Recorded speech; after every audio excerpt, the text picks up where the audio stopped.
సోమవారం, శుక్రవారం రిపీట్ కాబోతున్నాయా?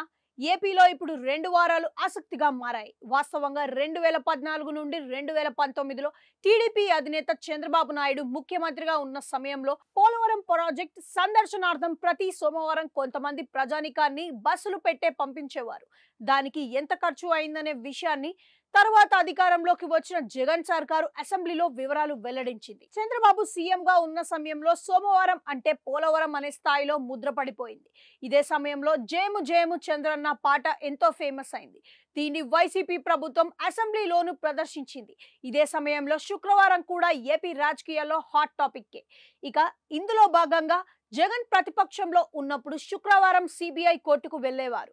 పాదయాత్ర మొదలుపెట్టిన సమయంలో కూడా ఆయన ప్రతి శుక్రవారం ఆయన కోర్టుకు హాజరయ్యేవారు. దీనిపై టీడీపీ నేతలు ఎద్దేవా చేసేవారు. ఈ క్రమంలో 2019లో ముఖ్యమంత్రి అయిన తర్వాత జగన్ కోర్టుకు హాజరయ్యేవారు కాదు.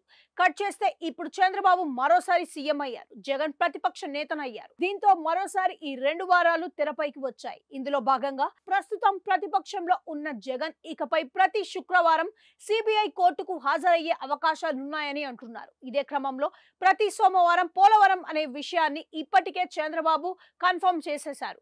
దీనికి తోడు జగన్ పై కొత్త ప్రభుత్వం అదనపు కేసులు ఏమైనా ఉన్నాయా, పెడుతుందా అనేది ఆసక్తిగా మారింది. ఈ నేపథ్యంలో ఇప్పుడు ఏపీలో సోమవారం, శుక్రవారం హాట్ టాపిక్ గా మారాయనే చెప్పాలి.